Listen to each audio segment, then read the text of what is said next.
Hello, everyone. Today we're taking you along as we ride the big bus tour through Chicago. We started the morning with some beautiful city views right from our hotel room, the perfect way to kick off the day. Then off to the big bus. With our headphones plugged in, we were ready to explore the windy city.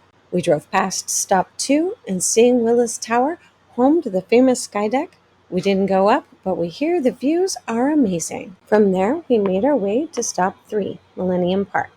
We started with Cloud Gate, which some call the Beam. It's one of the most iconic landmarks in the city. It's so much fun to see your warped reflection and the city skyline.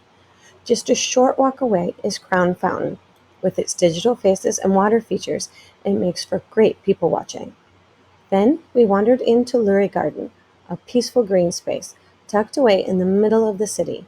This 2.5-acre garden is designed to reflect Chicago's motto, the city in a garden. The paths wind through native plants, colorful flowers, and tall grasses, with little benches along the way where you can pause and take it all in. It was a nice break from the hustle and bustle. And finishing up, we took in J. Fitzger's Pavilion, designed by architect Frank Gehry. Before hopping back on the bus, we took a moment to admire the beautiful Palmer House Hilton, one of the oldest continually operating hotels in the U.S. Stop 4 started with the grand and historic Hilton Chicago. This hotel has been hosting guests since 1927 and has seen everything from presidential visits to major events. From there, we headed into Grant Park. It's a huge green space, stretching from the museum campus to the downtown skyscrapers, and is home to art, festivals, and some of the best views of the skyline. At the heart of it all is Buckingham Fountain, one of the largest fountains in the world. Inspired by a fountain in Versailles, this Chicago centerpiece is just stunning. Stop 5 brought us to some peaceful spots with a lot of historical meaning. We started with views of the Adler Planetarium, which sits right on the edge of Lake Michigan.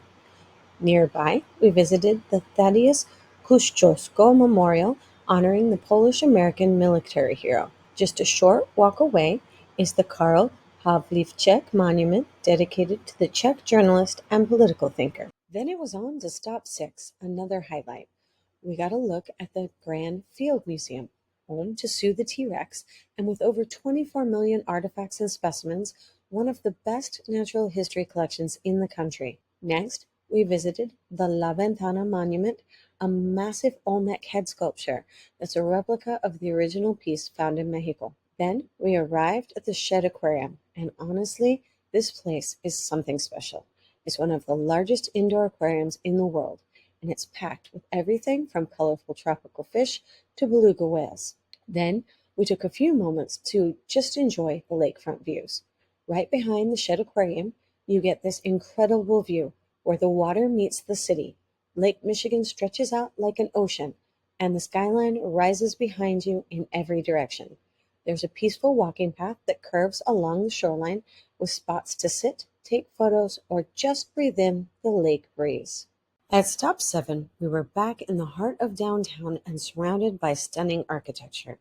We saw the Sheraton Grand, a modern hotel tucked right along the Chicago River. Just a short walk away, we spotted the Aqua Tower. Its rippling wave-like balconies make it stand out from everything else nearby. Next up, the Chicago Architecture Center, a must-see for design lovers. From there, we crossed the Michigan Avenue Bridge, also known as the DuSable Bridge, with its incredible sculptural reliefs on each of the 4 bridge houses, celebrating the city's founding, growth, and resilience. We ended this stop at the iconic Tribune Tower, which blends neo-Gothic design with bits of world history. Its outer walls are embedded with stones from famous landmarks around the globe, including the Great Wall of China and the Parthenon. Stop 8 gave us a glimpse of Navy Pier, a classic Chicago attraction full of shops, restaurants, rides, and amazing lake views. Even though we didn't go inside on this trip, just seeing the skyline from here is worth the visit. We also saw the historic Allerton Hotel, famous for its tip-top tap sign, part of the city's landscape for decades. Stop 9 kicked off with one of Chicago's most iconic and historic landmarks, the Chicago Water Tower and the Old Water Tower. Just a few blocks away, we visited the Holy Name Cathedral. This towering Gothic revival church is full of deep history. From here, we continued exploring the Magnificent Mile, Chicago's most famous stretch of shopping, history, and architecture. We started at the boat tour launch, where the iconic Chicago architecture cruises depart right from the river. Next was the Wrigley Building, a gleaming white landmark with a clock tower that feels straight out of a storybook. Just across from it is Pioneer Court, a plaza that honors Chicago's early settlers and often hosts public art installations. We caught another glimpse of Water Tower Place and the historic Old Water Tower, one of the few buildings to survive the Great Chicago Fire. We passed Jane Byrne Park, a small green space tucked amongst the buildings, offering a quiet place to rest with a bit of shade. Then came the towering John Hancock Building, one of the tallest in Chicago, known for its sleek design and the 360 Chicago observation deck. Though we had seen it earlier, we caught another great view of Navy Pier stretching out into the lake. Walking along Michigan Avenue, we were surrounded by flagship stores, luxury brands, and historic buildings. We popped into the Magnificent Mile Visitor Center, which is a great stop for maps and tips on the best spots in the city. Next, we passed the Intercontinental Hotel, a historic gem that looks more like a castle than a hotel. At the end of the strip is Oak Street, known for its high-end boutiques and tree-lined sidewalks. Nearby is Northwestern University's downtown campus, where you can find students walking to class among the skyscrapers. And finally, we came back to the DuSable Bridge, wrapping up our Magnificent Mile walk, where city history and river views come together perfectly. At stop 10, we got some more shots of 360 Chicago from the outside, located inside the John Hancock Building. At stop 11, we kicked things off with a quick look at the Hard Rock Cafe, a fun music-themed spot that's always buzzing with energy. Next was the massive Merchandise Mart, which takes up 2 entire city blocks and used to be the largest building in the world. From there, we made our way through River North, a lively neighborhood known for its galleries, cool restaurants, and vibrant street art. It's a great place to wander, grab a coffee, or just soak up the city's creative energy. And finally, we stopped at the world-famous Art Institute of Chicago, home to masterpieces like Grant Wood's American Gothic.